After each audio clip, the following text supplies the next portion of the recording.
Hello everyone, Xeno What If here. Bring in part 8 of What If John Arc was a Mandalorian. Link in the description of the fanfiction of this What If. Listen here YouTube. I do not own anything and this is not a scam. Chapter 22. The next day, Amber was sent to Mandalore, the hidden kingdom outside or the frontier villages. Mandalore, the largest city outside Mandalore. Concord Dawn. Recently the Arc family made relationship with Xi'an and improved their village. Well, we know the Bronwyn attack will fail. Ozpin, how is Amber doing? John, she's being treated by the best of our healers but it will take time rather than doing nothing. Ozpin, I was thinking of Pa. John, no, bad idea. Ozpin, you haven't heard it yet. John, you were thinking of passing the power into another host. But what you don't know, they might have taken precautions if they failed. And they did, they might have thought you planned to transfer it to another host. So please tell me who you plan to transfer the power to. Glinda, the headmaster plans to pass it on to Ms. Nikos. John, now that is the dumbest plan I ever heard. Glinda, excuse me. John, think about it. Kira is a public figure, yes she is the best and strong but she attracts so much attention. She already has a target on her head by being the 4-time tournament champion. And you didn't predict the enemy would have a list of targets. And Kira would be the first name in their list. The two professors' eyes widen, he was right. John, Tar Vizsla admits he made a mistake, that those who are the strongest has the right to rule. And he who shall not be named sullied the name Mandalore. We have seen what plagues her and we know how to deal with it. Ozpin, I see, thank you for all the help. It seems we finally have an advantage, since 3,000 years. John, there's nothing to thank me for, I'm just doing my duty. Ozpin, is there anything else? John, I saw something unusual. Glinda, what is it? John, when Kiro and I were fighting I saw a student ran away the moment he saw Kiro. Glinda, now that is suspicious. John, and the CCT was recently infiltrated. I'm afraid to say this, the enemy is already at our door. Ozpin, that is grave news. John, can you give me a record on all the transfer students? I'll investigate possible targets. Ozpin, granted. John left the office. Glinda, that boy is amazing. Ozpin, reminds me of Tar when we used to be friends. I know out there he's proud. But I do feel sad about one of his descendants straying from his path. Ozpin's thoughts dwell on the source of the White Fang's roots, Death Watch. John returns to his dorm. Nora, hey fearless leader, where do you go? Pyrrha is over here worrying about you. John looks to Pyrrha. Pyrrha, you got hurt pretty bad and you're out there still doing work. We heard from your grandpa that your people never resort to your aura, as it defeats the purpose of true hard work. Ren, I have to agree with Pyrrha, why do you people look down on those who use aura? John, aura didn't exist at the beginning of time, it's something that was discovered. My people have lived for centuries without it and it never backfired in us. We believe people have become complacent. I see you all just tanking hits that you could avoid. Your senses dull that you're so comfortable that aura will keep you safe. And I don't mean any offense Pyrrha, you're a great fighter, but I always saw that tournament fights are just a way of showing off. Pyrrha, it's no problem John, my organizers and agents even told me to do so you're not wrong. John, I have been in so much life and death scenarios you wouldn't believe. Fighting no matter what boils down to two things, dead or alive. I hope I was able to drill that lesson into all of you when we trained. Pyrrha remembers the aches when she got her ass handed to her. Ren shivers at the killing intent John displayed during training. Nora just gleed, she never knew a bounty hunter be so strong. John, I'm still a long way to go with my training but I know we're gonna win. Ruby, not if we have anything to say about it. Team JNPR turns to see Team RWBY at their door. John, oh really? You think you can contend with a Mandalorian warrior? Young, oh we know we can. John, poor fools, they don't know what's in store for them. Someone else was at the door, it was Velvet Lilith and IG-11. Lilith, Papa. John, have you been a good girl? You haven't been giving Velvet trouble, have you? Velvet, nothing of the sort John, she's been an angel. Blake smiles seeing a faunus and human relationship growing. IG-11, Very bold of you to assume you can best a Mandalorian. Weiss. What do you mean by that? IG-11. In historical records a standard Mandalorian warrior can handle a team of huntsmen, and they are far from the skill level of elites in the legendary Mandalore. Jaune. Oh yeah, what's John Boy's skill level then? IG-11. He is the best of his age level, only matched by the Mandalorian commando known as Boba Fett. They are considered a level above the elite. RWBY. Wow, but even so Team RWBY will be the best team. Nora. No. Team JNPR will. John just sat with Velvet and Lilith while the two teams bicker. Velvet. So you're still under commission. John. Yes, we may have Torchwick in custody, but he's not working alone. John scrolls through the registry until his scroll rang. John answered and it was his grandfather. John. Hello. Garin. John, I got new info for you. John. Understood. Garin. Look for a team from Mistral called Krem. John scrolled and found the silver hair boy. Garin. If you need help you know what to do. And here's a message from Roman. The call ended. John pulls out the dark saber which caught Ruby's attention. Ruby. What is that? John. The weapon of the first Mandalore. Weiss. It looks like just a handle. John. May I remind you this weapon is what unified the kingdoms and laid waste to armies. Jaune. If what you said is true it's an antique. Blake. Guys, you do realize you're making fun of their heritage. If we're not his friends he might beat the crap out of us. John. At least someone has some manners. Ruby. How can that be a weapon? Does it use dust? John. That's a surprise, you'll see it during the tournament. Ruby. Ah. John then texted Ozpin who the suspects are. Velvet leans and kissed him on the cheek. Velvet. Good luck. John. There is no such thing as luck. Chapter 23. Beacon Combat Arena. After Pyrrha wiped the floor with Team CRDL. Glinda. Good Ms. Nikos, keep this up and you'll do great in the Vital Festival. Now who wants to be next? Mercury. I ma'am. Glinda. Good Mr. Black, pick your opponent. Mercury. I want to fight her. Glinda. Mr. Black, Ms. Nikos has fought 4 people and I likely exhausted. Please pick someone else. Pyrrha was about to object but John signaled her to concede. John caught Glinda's attention, it must be regarding the student spies. John. I'll take over for my partner. Glinda. As you wish Mr. Ark. Mercury and Cinder scowled, there goes their plan. John and Mercury leaves to get ready. Mercury came out first. Mercury. So did he chicken out? But when John came out he saw what his father told him to never cross.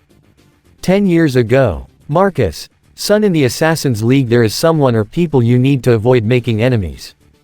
Mercury. What ya mean, old man? Marcus hits Mercury and continues and gave him a piece of paper. Marcus. If you see this or their helmet alone you know you're fucked. Don't make an enemy of them, no one can win against them. And I mean no one. And I mean no one. Back to the present. Mercury pales knowing this is one of the people his father warned him about. Glinda. Nice of you to join us Mr. Ark. Now fighters get ready. Fight. John, knowing this is the enemy trying to get info on potential hosts, decided not to give them too much information on his fighting skills and equipment. With the Vital Festival on he will no doubt showcase more of what he has, the enemy will be watching. John opted to use the Beskar spear instead, good thing he never uses the pulse rifle unless it's against Grim. John launched flurry of strikes all pointed at vital spots. Mercury. Geez, this guy is not screwing around. Mercury replies in kind with a barrage of kicks which was repelled by his van braces. The battle is so one-sided, but being from an assassin background Mercury was able to reach the standard Mandalorian level. John, being limited with options, just decided to show a little bit more. He used thermal detonators to stagger Mercury. And it worked, but Mercury was able to shoot John in the chest with his boot. The funny thing, John didn't move, flinch, or affected by the shot, which shocked him. Mercury. What the fuck is that armor made of? John jumped back and began a barrage with his dual blaster pistols. Mercury felt heat as the bolts went through his aura, at the same time took a large chunk off.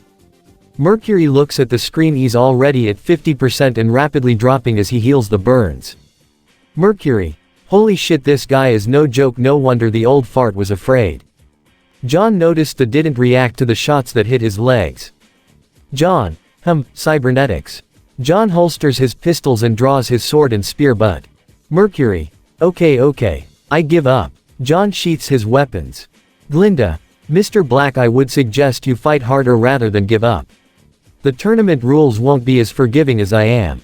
Mercury waves her off. Whatever. John looks at Glinda and nods. Glinda. Well, good luck to you all in the festival. All the students left and John was left alone with Glinda. John. Is it mandatory to tell the academy that a student has prosthetic limbs? Glinda. Yes, it comes with their health records and bio. Why? John. What's Mercury's record say? Glinda. All appears normal. John. That's fake, take a look at this. John pushed a button on his vanbrace and showed a video recording of the fight. John. Notice he recoiled in pain when I shot him in the shoulder. Glinda. Yes. John. Now look at when I hit him in the leg. You noticed he didn't react. Glinda. Yes. John replayed the scene. John. Notice at how much sparks flew from the hit. That only happens when one of my blaster bolts hit metal. Glinda. I'll notify the headmaster, please continue your investigation. John nods and left the classroom. As John moves to an open corridor and bumps into someone. John recognizes her from the photo in Roman's letter. John signs her that he's sorry. Neo tilts her head in confusion. John gave her the letter from Roman and her eyes widen and grabbed the letter and read it. She looks at John and dragged him to an empty room. She then dropped her disguise. John. So you're the one he cares so much. Neo glares but nods that Roman has made a better deal than what he had on Cinder. John. Stay safe and stay away from that group, my people will watch your back. Neo nods the smiles as she agrees to the terms. John then leaves as Neo happily skips knowing she and Roman are now free. At Creme dorm room. Emerald. Way to go, and you're supposed to be an assassin. Mercury. Fuck off. He's the thing that even the Assassins Guild are afraid of. That armor and skill is not for show. He shows them the scorch marks from the blaster fire. Emerald. Who in Ohm's name is this guy? Cinder. The same individual who derailed our plans at the breach. He is dangerous even more than Nico's. And the way he fights, he was holding back greatly. Mercury. Seriously, that was holding back. I got nearly roasted. Cinder. That man is at the top of my list. Meanwhile. John. Lilith, this is a lot I'm asking you, but I think you need to meet your aunts, so how about a sleepover? Lilith bounces in joy. Lilith. Sleepover. John looks at his team. John. Alright, who gave her sweets? Pyrrha sweats a little. Nora. Oh, Pyre gave her a chocolate bar. John looks at Pyrrha with a raised eyebrow. Pyrrha. She was curious of what I was eating and asked me if she can have some. John. Sighs, I can't be angry over this, but please refrain from doing it too much, because I'm teaching her discipline, since she is young and impressionable. But when she is of age to make her own decisions, I can't tell her not to enjoy herself. Pyrrha. I'm sorry. John. Apology accepted. Lilith looks at her father. John. I'll have grandfather escort you to Argus. Lilith. I'm gonna meet my aunts. John. Yes, and you'll meet you cousin as well. Lilith. Meanwhile. Winter. Who is that young man? Weiss. You mean John? He's our classmate. Winter is now intrigued and surprised. Winter. You do know he had me and Bronwyn in a stalemate. Weiss. Yes, he is an experienced high-tier bounty hunter as well. He even beat Pyrrha easily like she was a newbie. Winter. Can you tell me about his background? Weiss. I will tell you this, some part of his life I made a vow to protect its secret, but I can tell you any common knowledge about him. Winter. I understand, please continue. Weiss. John is part of a secret society of mercenaries with its own independent and autonomous governing system. Winter listens intently. Weiss. John's life was not that different from mine, with only a few key differences. His parents didn't approve of his dreams and decided to intervene. But he continued with the blessing of his grandfather. Now he has a stable lifestyle and caring for a child. Winter. He's a parent and a student. Weiss. Yes, and he's 1,000 times a better father than ours. Both of them laughed and continued their chat. Now with Ruby and Yang. Ruby. Hey sis, do you ever question why we're here? Yang. Nope. But I'm here to look for something. At the same time at Xian. The scene shows a complete massacre outside the city walls. A large bandit tribe tried to plunder the city and failed. The raid was crushed by the Mandalorian protectors. Bandit camp. Raven. Almost all of them. Vernal. Yes ma'am, only 8 out of the 30 we sent out. Raven. And we were just recovering being beat by one man. Then she remembers the man in question she met on that train with her daughter. That man is in Vale. Now with Blake. She was trying to research more about the White Fang intel. A scroll fell on her lap. She looks toward John, who is carrying Lilith. Blake. What's this? John. All the collected information I have on the Fang. Use it wisely and take care of yourself. Blake. Thank you, John. So what are you doing today? John. I'm sending Lilith to my sister in Argus with my grandfather. Blake. Won't she be lonely without you? John. Nah, she's exited to meet her aunts and cousin. John then sent a text to her. Blake checked her scroll. Her eyes widen in shock. The enemy is targeting Vale and the Vital Festival. Blake now know the Fang is greatly involved. John gave her a nod that he's preparing for it as well. Blake now stood to tell her team to keep alert. John then knocks at CFVY's door. Velvet answers. Velvet. Oh hi John and Lilith. Is there something wrong? John. I'm sending her to her aunts in Artis, so she's going to say goodbye for now. Velvet. Ah. And I was expecting to watch over her again. Velvet's rabbit ears droop. John kissed her cheek. John. Don't worry, well'll make it up to you. Lilith also kissed Velvet on the cheek. After a long talk and goodbye, Jane and Lilith proceed to the launch pad. Garin was waiting. John. Be a good girl now, Lilith, and I might get you a present for it. Lilith. Really? John. Yeah, promise. And he kisses her on the forehead. Garin. She's in good hands, John. John. I know, and tell them the time is near, look out for the call. Garin. This is the way. Then he and Lilith boarded the bullhead and left for Argus. John then contemplates the warnings Tar told him. Chapter 24. Amity Arena. Port. Well, it's a fine day for a battle. Oobleck. You said it, old friend. And now on to the matchups. Team BRNZ versus Team JNPR. As the two teams make their way to the arena, it shifted to many different terrains. Team BRNZ took cover in the woods section of the arena. John. Typical rudimentary tactics, good team coordination. John sees the team interacting with signals through thermal vision. John. But still lacking in experience. Pyrrha. Ren and Nora take sniping positions on the mountain.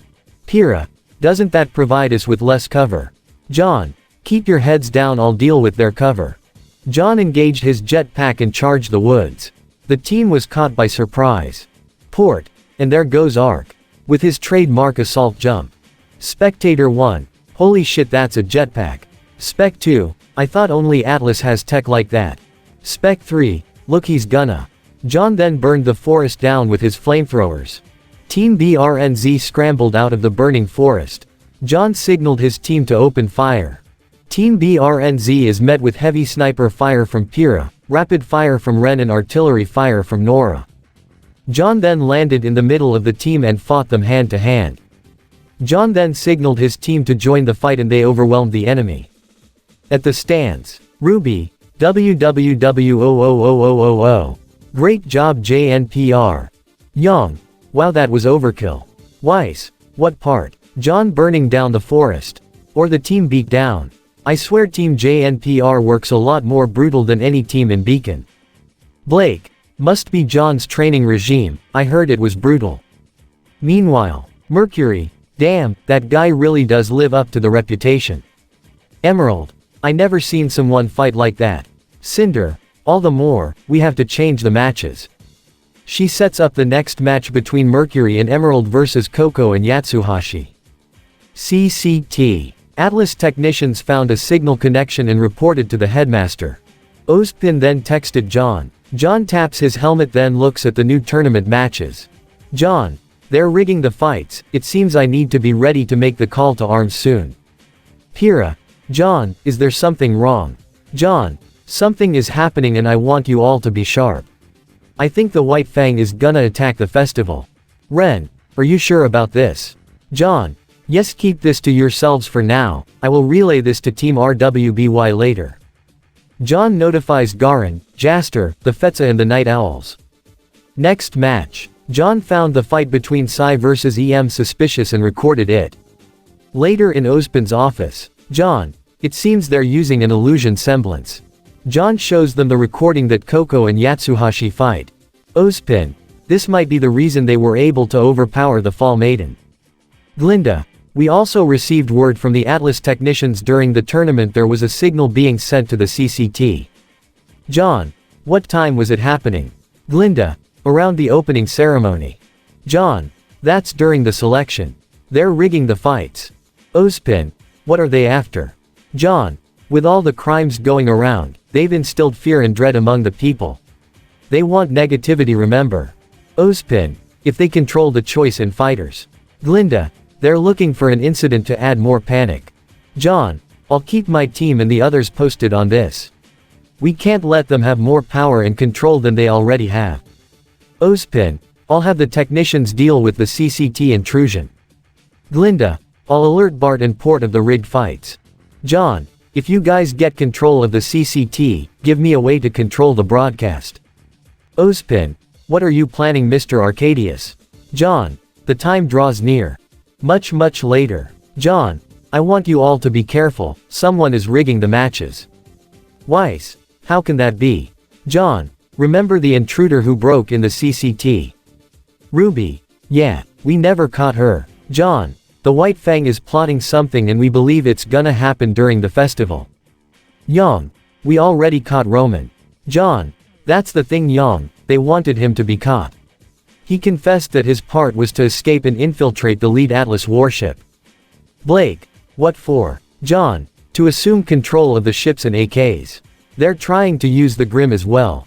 The breach was just a rehearsal. Ren. Now that is just insane. John. Pyrrha, you're on their hit list. Pyrrha. Why me? John. You're the best among the first years and a tournament veteran. You're more skilled than any student. Nora.